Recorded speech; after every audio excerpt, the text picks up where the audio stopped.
Hello and welcome to Route 664. I'm your host, Les Winston, and I'm the spokesperson for socialsecharity.org. Socialsecharity.org. That's a program of the Endow America Network Foundation. And this is a show that's going to be brought to you on a regular occasion where we're going to be able to talk about social charity and endowing America.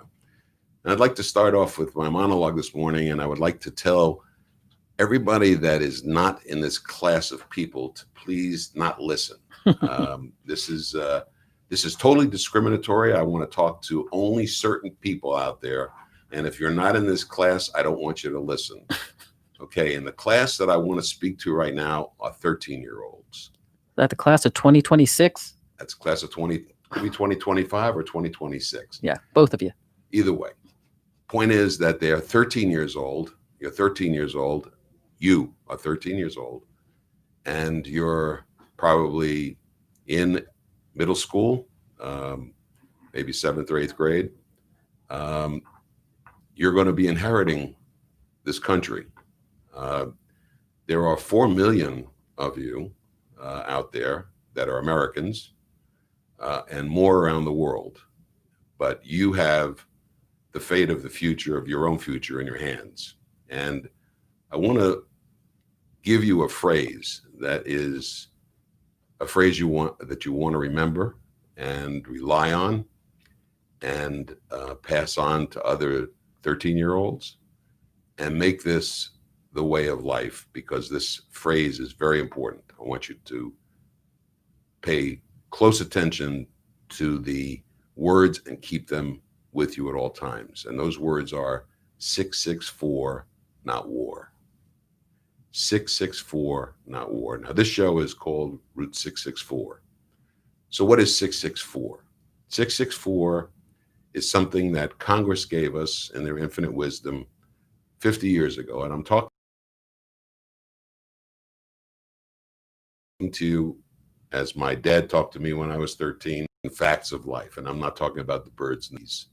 I'm talking about the facts of financial reality, the facts of being a citizen, the facts of how you're dealing with your life in the community, what's important to you, what your future may be. These are all things that you may be thinking about now that you're 13 years old, and there's a lot of confusion going on. There are a lot of things that are happening at the same time in our country, and you may be confused by all that. You may be afraid of it. You may not understand it, but it's something that we can deal with, and you can deal with it in a way that gives you comfort and peace. And that is this concept of 664, not war. We don't want wars. Wars are a problem for everybody.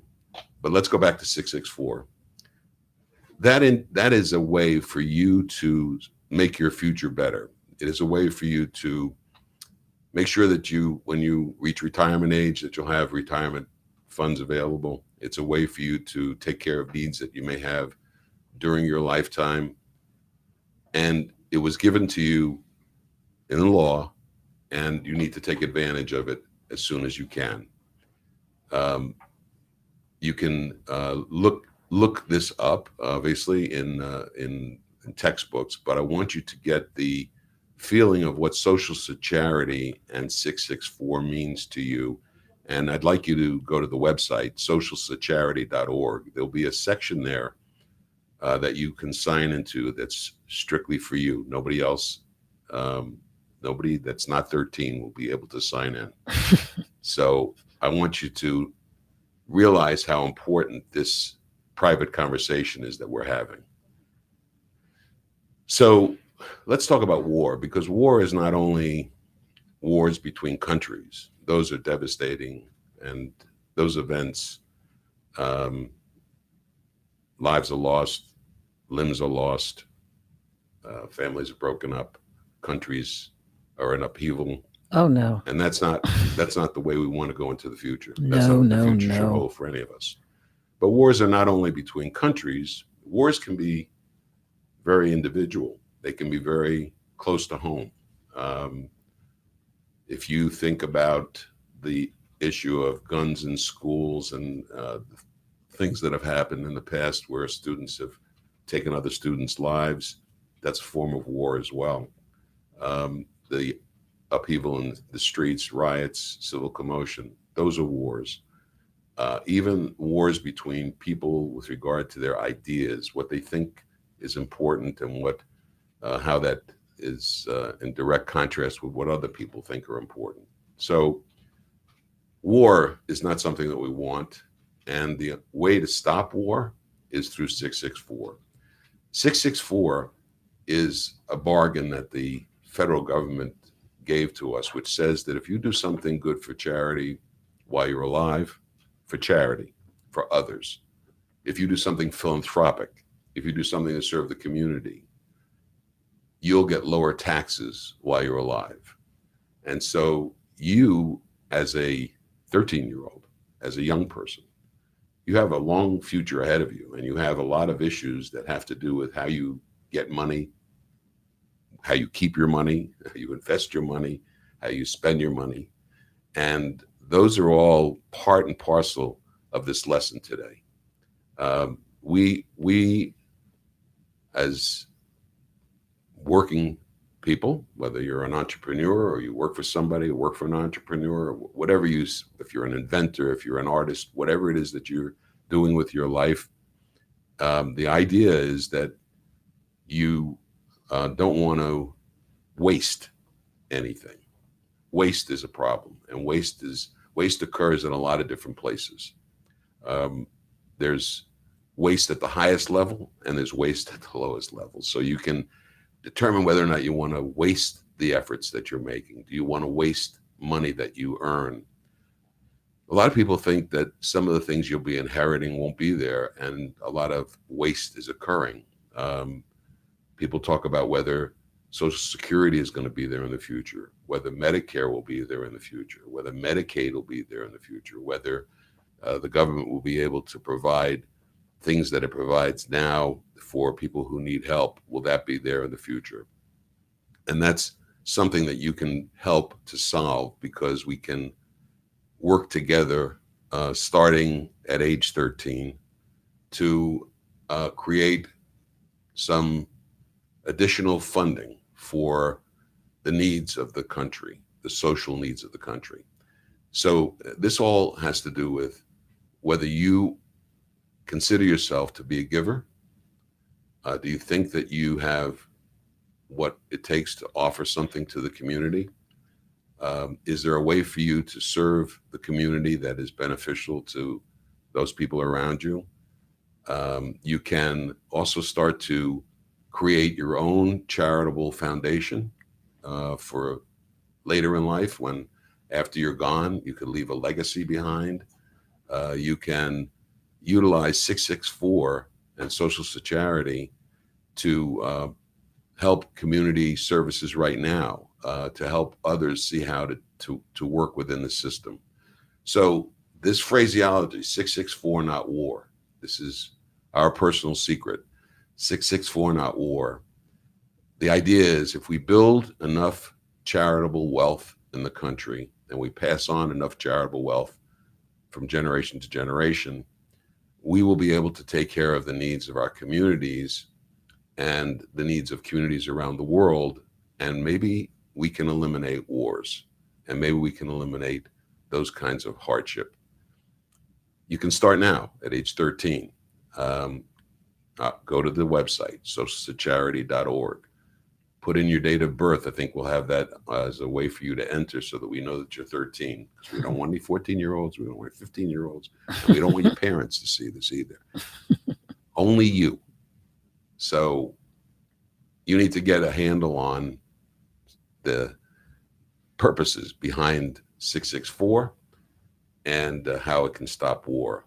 And social charity is our way of explaining that. Social charity is another way of creating something like Social Security, but without having to pay a tax to government. We want you to do it in a self-contained way. And we think that we can solve all of our problems if we can build enough charitable wealth in the country, and you can be a part of that by being the first generation.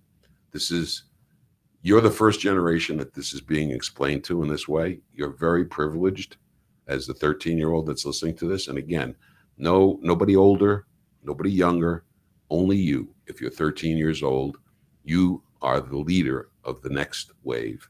You're the next generation, and you're the first generation that will be taking care of these problems. Pass it on. Let others know about this secret between us. Let them know about this website. Encourage them to Just go the to the 13-year-olds? Pardon? Just the 13-year-olds. Just the 13-year-olds. Nobody else. You got the picture, Wanda. I hope you guys got the picture too. You can change the world. It's in your hands. You're the first generation that can do it. And now I'd like to introduce you to Wanda, my producer. The purpose of this program is to introduce you to human kindness. Yay, we love human Route kindness. 664, the road to human kindness. And I understand we had some, after our last session, we had some Frequently asked questions, Oh, good, so they're okay. already sending them in. Now, you're talking to the 13-year-old, so I'm guessing it's the end of Social Security as we know it. So is this the 13-year-olds are going to be the ones that don't have it? Well, I don't think they think they're going to get it. They Okay. certainly, if they're in any way in touch with what the publications are saying, Yeah, or what their parents may be saying. exactly. Okay. So maybe Someone- their parents should also be aware that Social Security, this is something that their kids aren't going to have. Do they think about that stuff? Well, I think it's because yeah, they do. I Okay. think they do. I think that the 13-year-olds are not too young to worry. Yeah, I They're think thinking that about they actually games. Probably worry about a lot of things because they're getting into that age where it's Mhm. becoming important. Okay. From the grab bag, how will a current political change affect taxes and philanthropic planning? Good question. Obviously, the impetus for a lot of charitable giving in the past and currently is a way for people to make that trade-off. The ultra wealthy in the country have been using 664 and sections like that in the code to avoid taxes. When the tax brackets are higher, they do more tax avoidance. So the question is going to be whether or not the tax brackets are going to change from where they are now, where they're fairly low, to higher in terms of long-term capital gains, whether estate tax is going to come back by reducing the exemption that people have right now. There's a $10 million estate tax exemption, which is fairly large. It's one of the largest in history. And if that were to drop back down to $1 million, then it makes a lot of people more inclined to have estate tax issues. And so they may want to do more charitable planning when that occurs. Well, that's good for us. Also, income tax levels, all of that. Those are all things that affect the way they view giving to charity. So what exactly is philanthropic planning? I mean, is chartered advisors in philanthropy just philanthropy? And tell me more about that. it can't. Well, it can't be that way, because in these cases, when we're doing when philanthropic planning is engaged, the idea is to allow the full spectrum of the financial, the well-being of the family and the well-being of the individual will be taken into account.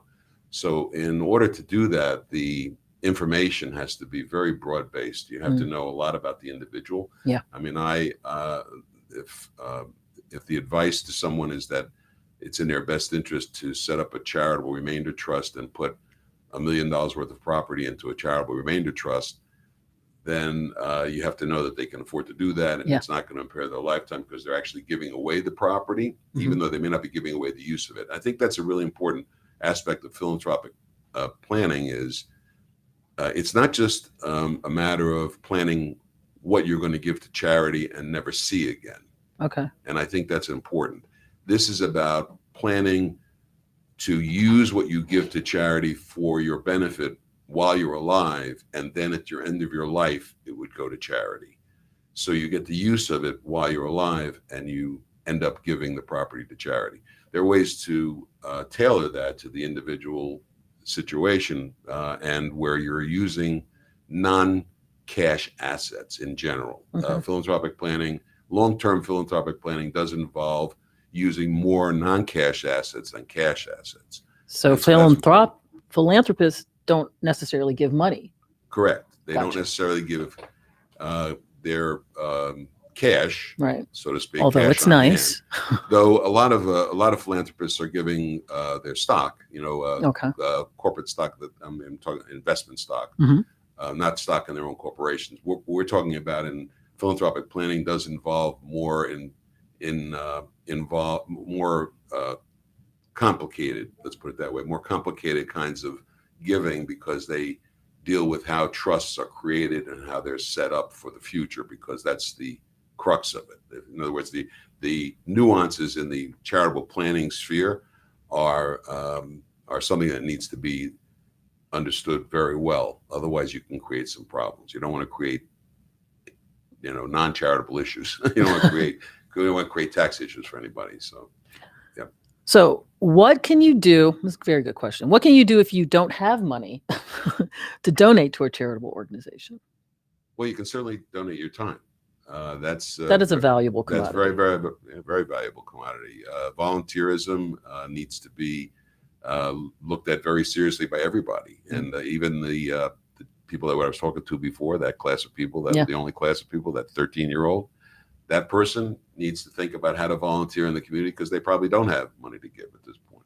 So volunteering is a good way to help charity and help your community. I think also with volunteering, you can figure out what charity is your charity. I mean, and find, because there's a zillion ways to help your community, and so that's more philanthropic. That's rather than just charity or giving. That's more philanthropic. And philanthropic has the flavor to it that I want to know what's going on. I want to be involved. I want to see why there's a problem. I want to see how I can do more to help the problem. And I want to see what I'm able to accomplish in working with the organization. Am I making a difference?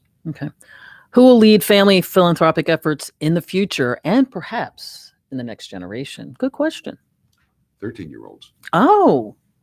Yeah. I hope you're listening. Yes. 13-year-olds. I know that sounds funny, but I know the impact and the power of a 13-year-old at the dinner table. They do more to dominate conversations if they have something that they want to talk about. I think a lot of 13-year-olds don't really know what to say, don't know what to do in these situations, and what the feedback they get maybe around the dinner table is a lot of disdain and a lot of unhappiness with one thing or another, and people.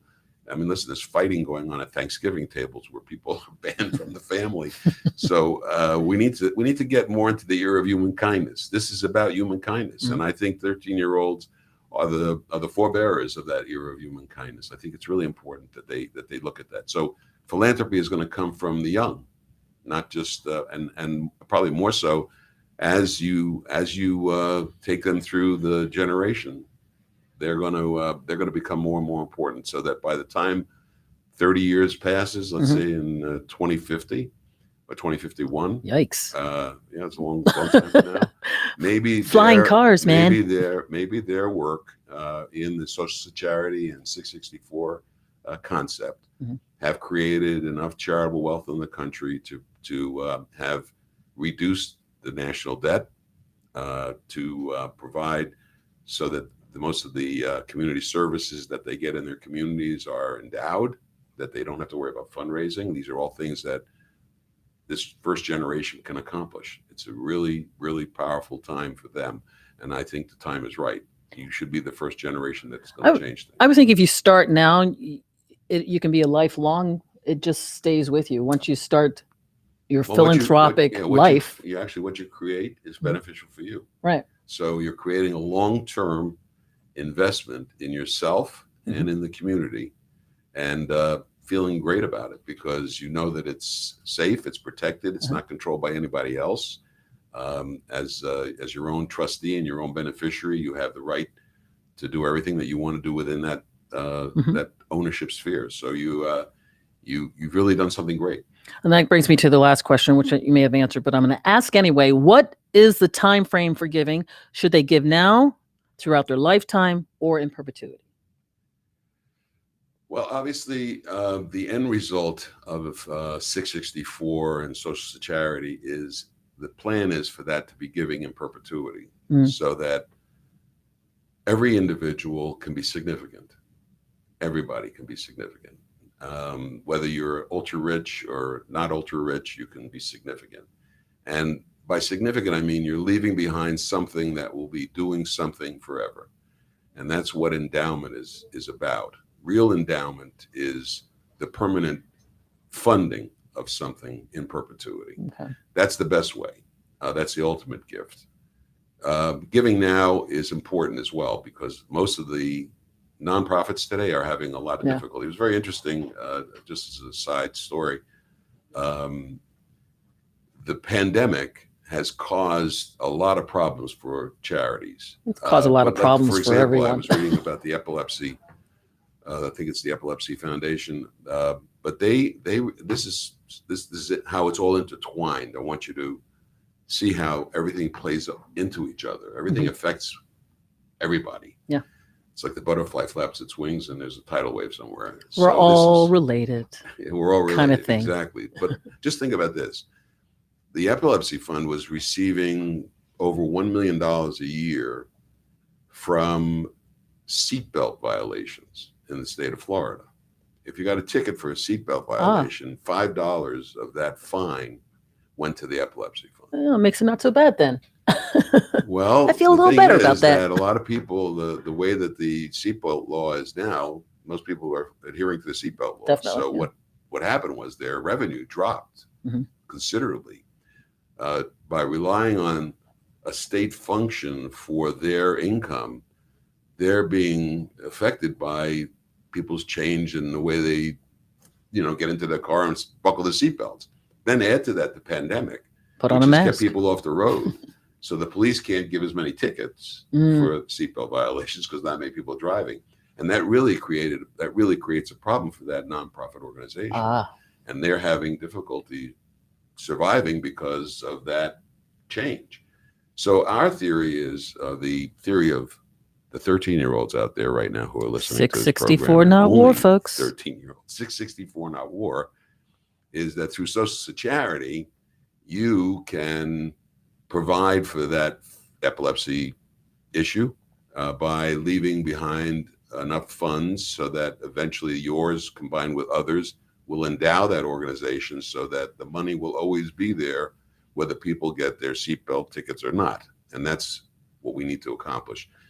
There's too much reliance on other issues that are outside the scope of control, and that makes the nonprofit organization have a lot of anxiety. And so one of the things that you're going to do is you're going to become the Valium for nonprofits. You as a 13-year-old can become the Valium for nonprofits, because nonprofits can look forward to the eventual time when endowment will occur. However, they need money to run today. And so what we're also encouraging is that part of your philanthropy, part of your Section 664 or social charity is give money today, a percentage of that today, and put the rest away for the future. So give 10% of what you're putting away for the future today and put the rest into the charitable 664 trust for yourself and for the community. Do you think 664 will replace 401k? It's going to replace Social Security, obviously, right? Yes, I think that we have difficulty today in a lot of retirement planning. There are issues with cities that made promises to employees that they're not able to keep because of the way that the budgeting is and the taxation is dealt with, and so those employees that were relying on that kind of funding are sometimes getting disappointed. There are a lot of companies that can't afford to set up a 401k. So what we're suggesting is that if we can create a device, and we have created a device, the social charity system is better than the retirement planning that's being done by all of these other tools, IRAs, 401ks. They're not mandatory. They're speculative. They're not speculative, but they're voluntary in the sense that any individual who doesn't have the funds to put aside money for an IRA doesn't do it. Not every corporation wants to establish a 401k for their employees, or a pension plan, or a profit sharing plan, whatever it is. And so there's no uniformity to the way that funds are accumulated. And they also, I think that it's up to individuals to have control over their own individual retirement future and their own financial well-being. And I don't think they can rely on whether it's government or I don't think we can ever rely on government. So is Social Security going to replace 401ks? I think it can in the future. Yeah. I think it can gradually replace Social Security. Mm-hmm. One of the things that we're looking for 13-year-olds to get accustomed to at this point, I think that if you look out 5 years, when you graduate from high school, you're going to be wondering what you're going to be doing. Maybe you're going to college right now and you're not worried about it, or you don't know whether you're going to college. The point is that you've got all these decisions to make going forward. And I think that you can help yourself and you can help your country if you were to think about serving the country when you reach age 18 in exchange for education, employment, training, and some sort of analysis of what your best skills might be, what your best opportunities might be going forward, and take some of that indecision that you're going to be facing later on in life out of the equation. So you need to look to that time, that 2-year period from age 18 to age 20, where you can really blossom into your future. You may be involved in sports, or you may be involved in the arts, you may be involved in things, you may even start your own business. I was talking to Zach the other day, our first guest, and he was 18 years old, had his own business. 16 actually started. And he, of course, had been doing that for a while. And I'm not suggesting that you out there not be an entrepreneur. I hope that you will be entrepreneurs. In fact, we think that more of the creative juices flow in the 13-year-olds than in some adults. It's true. By far. It is true. You certainly are technologically much more advanced than the rest of us. So again, that message, don't forget, age 13, 664 not war, 664 not war. This is the message of the future, and this is something that you need to spread around. So I think we'll probably run out of time, but I think that teaching financial planning in schools, is that something that Social Security can work with? Or like a financial planning in like your junior year would be a good place. Yeah, maybe earlier. Well, I think that the planning actually needs to start with the 13-year-old. Okay, why not? And I think that you, as a 13-year-old, you can establish your own 664 trust. You can work and support that. You can put money into it that people give you. You can get others to contribute to it. You can build your own social security system within your own model. However you want to do it, and it's not too early to start. So give it thought. Don't let anybody else know about this. Does it start with a piggy bank? Yeah. All right, start there. Get started. Saving is a thing of, I'm not sure how many kids out there save today. Yeah. I don't know what they save. Is it Bitcoins? Are they saving credit card? You'd be surprised. I have no idea, but I know that when I was 13 years old, I started caddying at a golf course so that I could make some money on weekends. Wow. And that was a very interesting time, because I would carry 2 bags, 36 holes on Saturdays and Sundays. That's how I got these big shoulders. Yeah. So, but I was making more money than anybody who's working a week. Yeah. So it was but that, I don't know if that's available out there. I mean, employment is hard for everybody. Yeah. And whether you're going to be able to find employment, that's one of the things that's beneficial about serving the country at age 18, because when you turn age 18, you'll actually be employed by who you're serving. And if that's serving the country, you could be, into the military, or you could be into the rebuilding of America. There's ways for you to learn trades and so on. So I hope you're taking this message to heart, 13-year-olds. No 14-year-olds, no 18-year-olds, none of your parents, no grandparents, none of your brothers and sisters that are younger than you. This is strictly for you. So check it out on socialsecharity.org, socialsecharity.org. That's the website to go to get more information. And there will be a special section just for you that you will be able to get into and nobody else. Perfect. Okay. Okay. All right. Well, we will be back here next week. Thanks for joining us again. And thanks to Miami Community News for giving us the platform. This is actually Route 644. 664. 664. Yeah, there's the clock. We got to go. We'll catch you back here next Thursday. Yeah.